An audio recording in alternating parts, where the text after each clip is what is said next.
प्राचीन काल में एक परम शिव भक्त राजा था। एक दिन उसके मन में इच्छा हुई कि सोमवार के दिन अपने आराध्य भगवान शिव का हौद यानी कि वह भाग जहाँ जलहरी सहित पिंडी स्थित होती है उसे दूध से लबालब भर दिया जाए। जलहरी का हौद काफी चौड़ा और गहरा था। राजा की आज्ञा से पूरे नगर में डुग्गी पिटवा दी गई।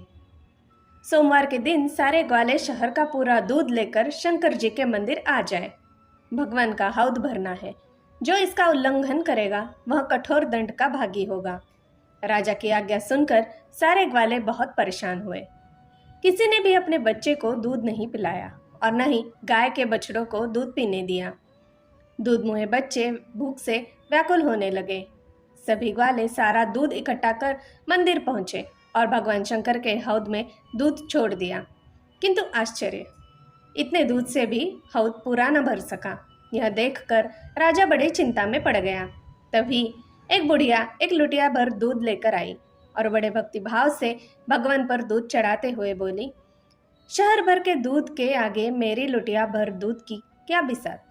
फिर भी भगवान मुझ बुढ़िया की श्रद्धा भरी ये 2 बूंदे स्वीकार करो। जैसे ही बुढ़िया दूध चढ़ाकर मंदिर से निकली, भगवान का हौद एकाएक दूध से भर गया। वहां उपस्थित सभी लोग आश्चर्य में पड़ गए। राजा के पास खबर पहुंची तो उसके भी आश्चर्य का ठिकाना न रहा। अगले सोमवार को राजा ने फिर भगवान शिव का हौद दूध से भरने की आज्ञा दी।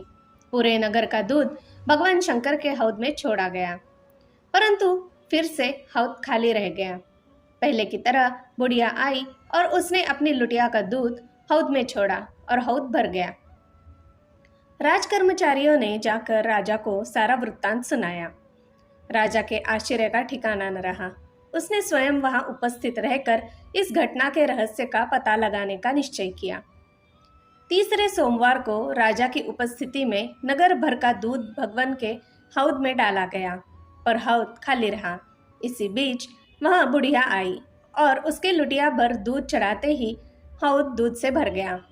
पूजा करके बुढ़िया अपने घर को चल दी। राजा उसका पीछा करने लगा। कुछ दूर जाने पर राजा ने बुढ़िया का हाथ पकड़ लिया। बुढ़िया भय से थर-थर कांपने लगी। राजा ने उसे अभय देते हुए कहा, माई, मेरी एक जिज्ञासा शांत करो। तुम्हारे पास ऐसा कौन सा जादू टोना या मंत्र है जिससे तुम्हारे लुटिया भर दूध चढ़ाते ही शंकर जी का हौद एकाएक भर जाता है। बुढ़िया ने कहा, मैं जादू टोना मंत्र तंत्र कुछ भी नहीं जानती, नहीं करती हूँ। घर के बाल बच्चों ग्वाल बालों सभी को दूध पिलाकर तृप्त कर बचे हुए दूध में से एक लुटिया दूध लेकर आती हूँ। भगवान को चढ़ाते ही वे प्रसन्न हो जाते हैं। भाव से उन्हें अर्पण करते ही वे उसे ग्रहण करते हैं और हौद भर जाता है। किंतु तुम दंड का भय दिखाकर जबरन नगर के सारे बाल बच्चों बूढ़ों व ग्वाल बालों का पेट काट कर उन्हें भूख से तड़पता छोड़कर सारा दूध अपने कब्जे में करते हो और फिर उसे भगवान को चढ़ाते हो, तो उनकी आह से भगवान उसे ग्रहण नहीं करते और उतने सारे दूध से भी भगवान का पेट नहीं भरता और हौद खाली रह जाता है। राजा को अपनी भूल समझ में आ गई और आगे से उसने किसी को भी कष्ट पहुंचाने वाली हरकतें न करने की कसम खाई। पूजन कर्म करते समय रखे इस बात का ध्यान, मेरे पास जो कुछ है वह सब उस परमात्मा का ही है। मुझे तो केवल निमित्त बनकर उनकी दी हुई शक्तियों से उनका पूजन करना है।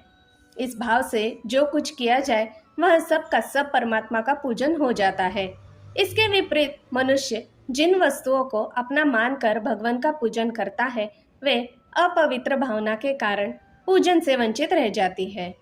जय भोलेनाथ। धन्यवाद दोस्तों। मेरी सुनाई कहानियाँ अगर आपको अच्छी लगती हो तो मैं आपसे अनुरोध करती हूँ कि कृपया मेरे इस चैनल को एक लाइक शेयर और सब्सक्राइब ज़रूर कीजिएगा।